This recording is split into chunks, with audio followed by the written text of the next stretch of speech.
Last semester, a film student named Jacob submitted a video that made me so horrified that I had to call the dean at 1 a.m. She advised me to turn the clip over to the police. I teach filmmaking at an art college in Maryland. During the lockdown in late 2020, my filmmaking course was online. My usual first assignment would be the students to go out and film any setting. With an online class, the students just filmed around their houses. Most students were happy to show off their gaming setup and action figure collections. A student named Jacob put his camera on a tripod and filmed a dead oak tree in his backyard for about 5 minutes. I asked him to film some close-up. He replied that he was too afraid. For continuity editing, I'll normally have students film a chase sequence or a snowball fight.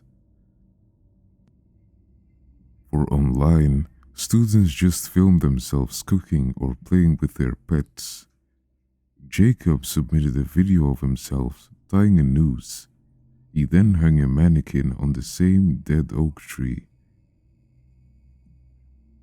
I started to get creeped out, but I had to put on a brave face. Horror and film students always go hand in hand. I don't want to appear like I was easily spooked. I jokingly asked Jacob if he was no longer scared of getting close to the tree. He said he wanted to scare it.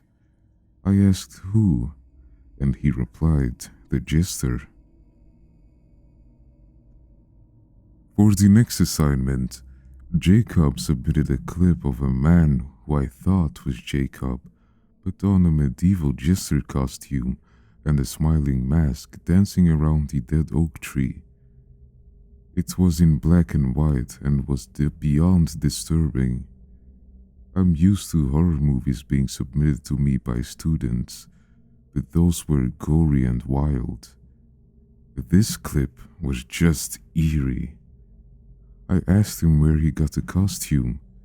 He said that wasn't him. I didn't press further. I usually would ask, but with online class, I just assumed it was a family member. After class, Jacob messaged me privately and asked if his videos of the tree made me sick. I was confused and thought he meant if I was sick of seeing the same tree over and over again. Against my preference, I said no. If he found a muse which inspired him, then he should stick with it as long as he can. It felt like the right thing to say at the time. I found out from other professors that Jacob began incorporating the dead oak tree into all that he did. In photography class, he retouched a photo of a car crash onto a photo of the dead oak tree. In digital illustration class, he drew the dead oak tree with a bunch of dead animals hanging from it. Other students noticed Jacob's obsession with the dead oak tree as well and started talking to me about it. An aspiring YouTuber named Matt asked me if he could submit a Let's Play for an assignment. I normally would say no, but because everyone was in home isolation at the time, I thought, why not? Just add a lot of narration. Matt then invited me to watch him play PUBG live on Twitch. When I did, I was amused to see that Jacob was one of his team members. I asked Matt after the stream how he knew Jacob.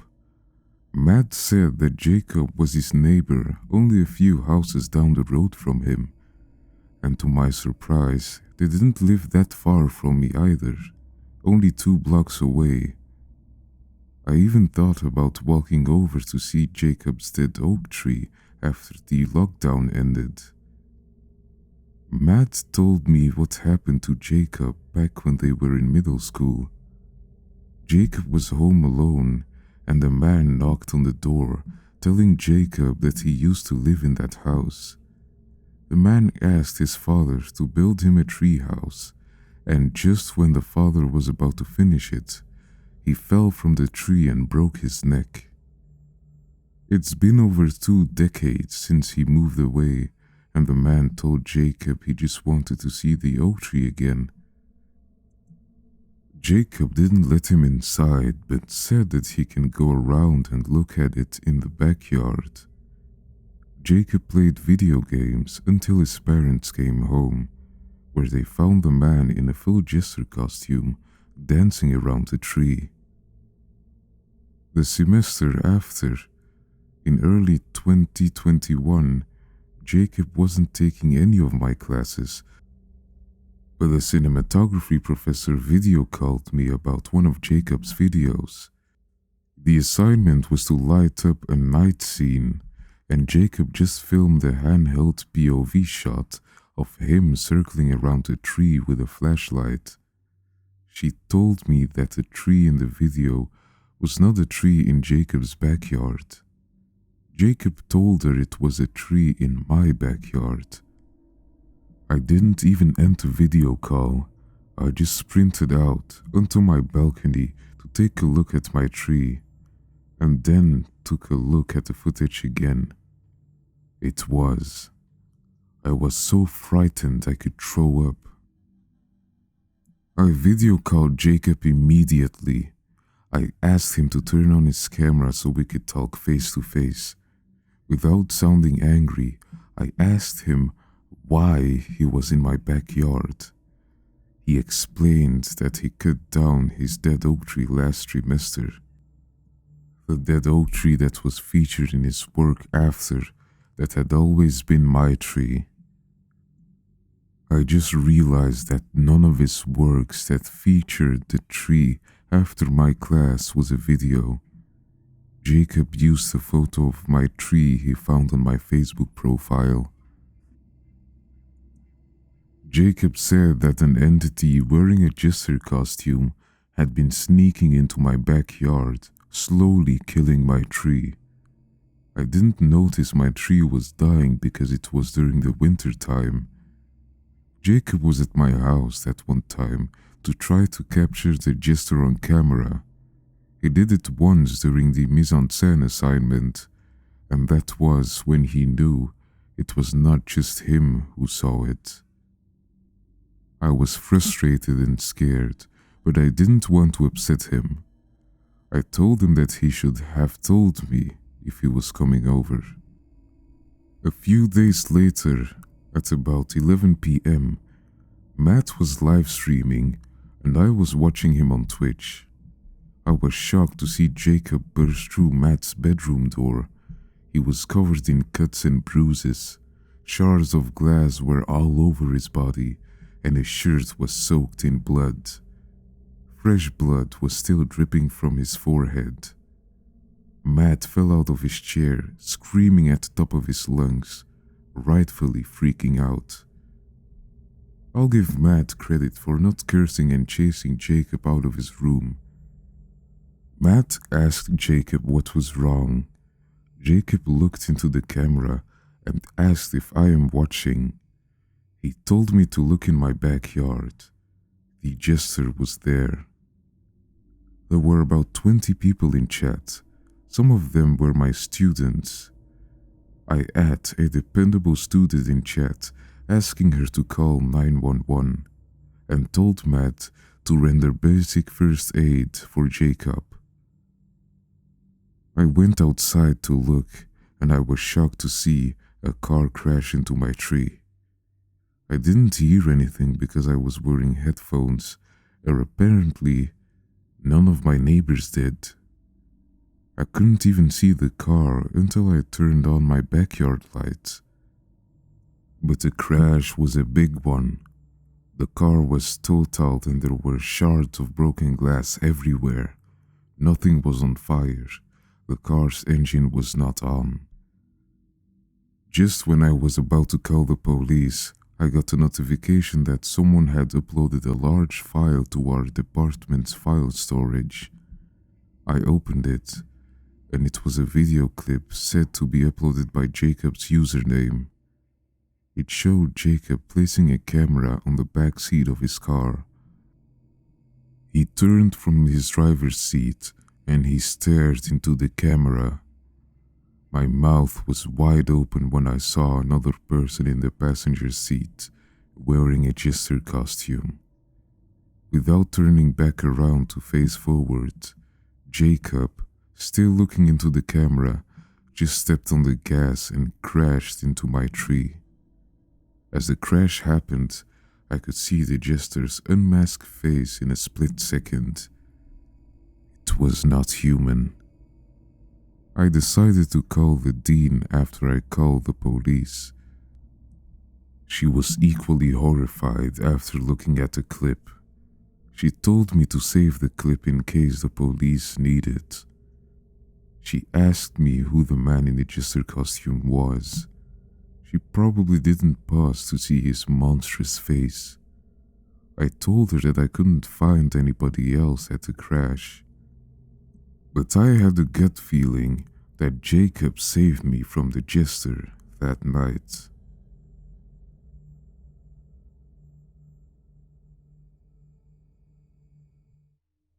Years ago, I witnessed something I shouldn't have. For the sake of discretion, I will adopt the name Sarah for this post, although it doesn't really matter. I was born and raised in a small town in Germany. Where exactly is irrelevant. I'm certain that what is happening isn't just limited to me or my country, which is why I have decided to make this post.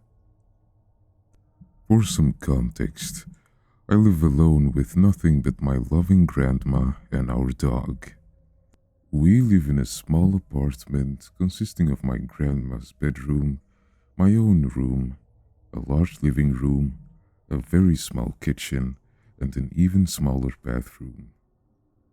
This will be important later as I detail what exactly is happening.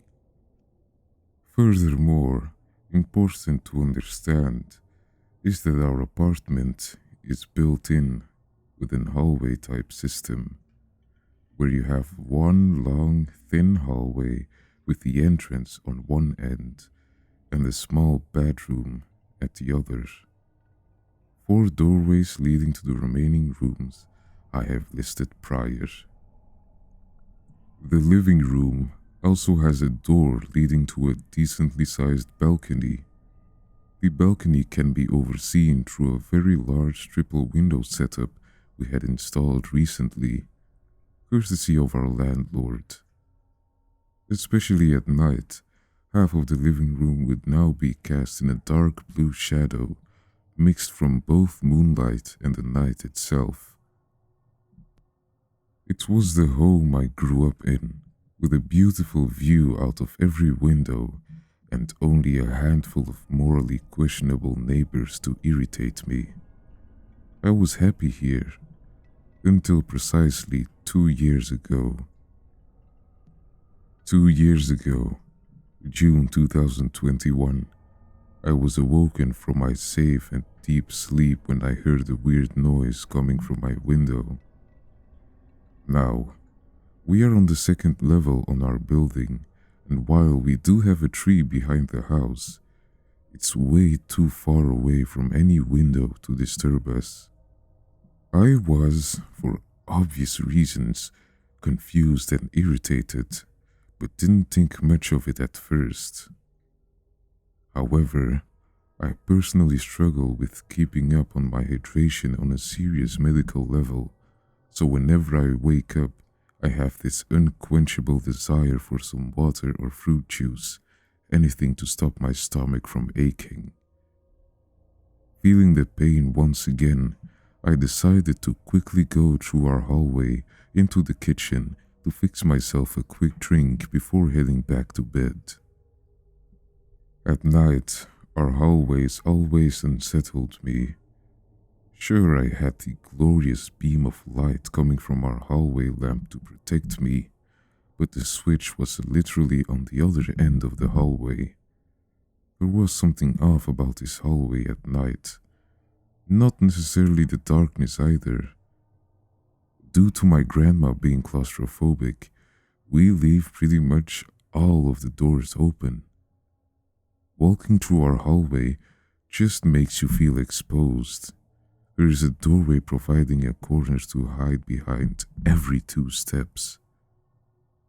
Brave as I was, I carried on, getting to the kitchen and pouring myself a nice, cold glass of water. And there it was again, the noise, a tapping of some kind. I wanted to chalk it off as some animal, maybe a bird having an interest in our windows, but I got curious. This led me to making the biggest mistake of my life. I decided to listen for the tapping, trying to pinpoint the exact origin of the noise. The living room. Being brave as always, I quickly turned on the hallway lights, then peeked into the living room, only for my heart to almost stop. Outside, on the balcony, a tall, slim figure with a massive, disturbing grin observed me. He stood there, his head leaning to one side like that of a puppy, after he saw that I noticed him. I was paralyzed by fear when his grin grew larger, and he slowly pressed himself against the window, making more of his physical features much clearer. He seemed humanoid in form, having a slender human-like torso.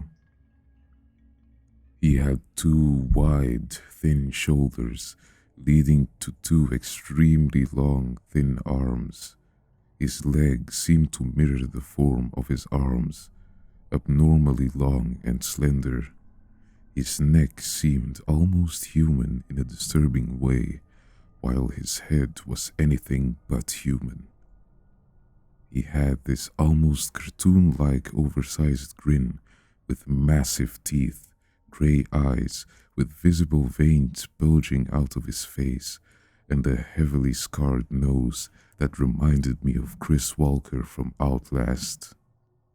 In retrospect, you couldn't reasonably blame me for thinking I was just dreaming or hallucinating. However, there was something off. I wanted to go the child's route, storm my grandma's room, and cry myself out about the freshly discovered monster, but I did not dare to look away from it. With some courage, I turned to face the direction my grandma's room was in, then quickly turned back to whatever that thing was. He slowly lifted one of his arms, revealing a long, spindly hand that honestly reminded me more of a spider than of a human appendage. The fact that his fingers were adorned by long, yellowish fingernails did not help. He lifted his finger against the glass window, tapping 3 times before pointing at me. He then pointed into the direction of my grandma's room, shushing at me. He tapped 3 times again, leaving some kind of black mud on the window. I passed out and fell unconscious shortly after. When I woke up, I was in the local hospital, surrounded by doctors, nurses, and my grandma. A tube was connected to my arm, slowly pumping blood into my veins. I tried to explain what happened, but the doctors quickly brushed it off as the delusions and hallucinations of a dehydrated mind. I was given medication and allowed back home after enough fluid had been pumped into me. I was almost inclined to believe the doctor's explanation of what I saw, but when we returned home, I saw the black mud was still on the window, just like it was when I passed out. This made me wary, and for good reasons. I never forgot the noise of the tapping.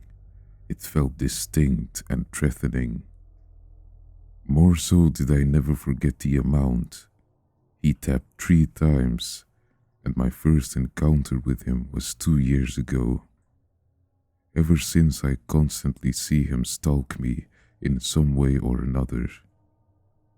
I find claw markings on random wooden furniture, get random goosebumps whenever passing the living room, and constantly feel like I'm being watched by something.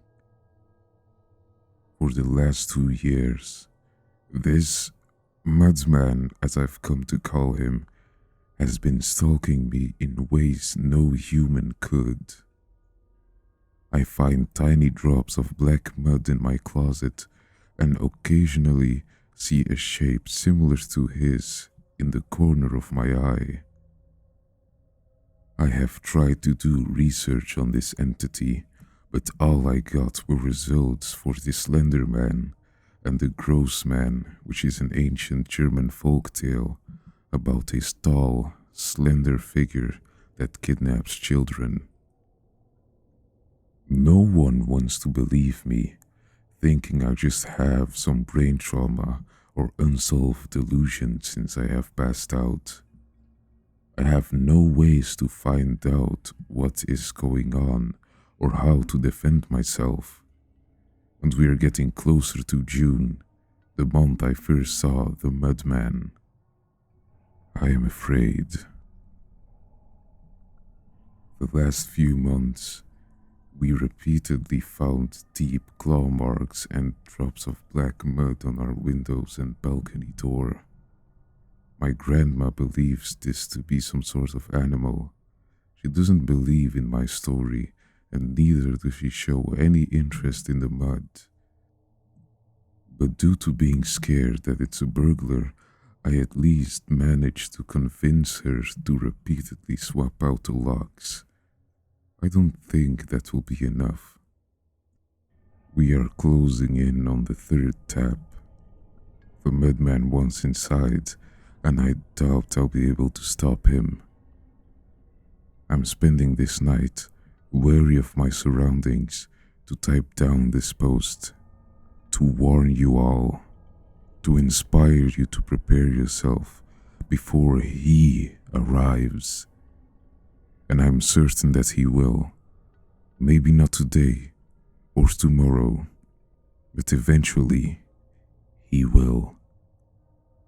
I can hear him clawing at a lock, tapping on the windows. Never investigate. Do not let him in.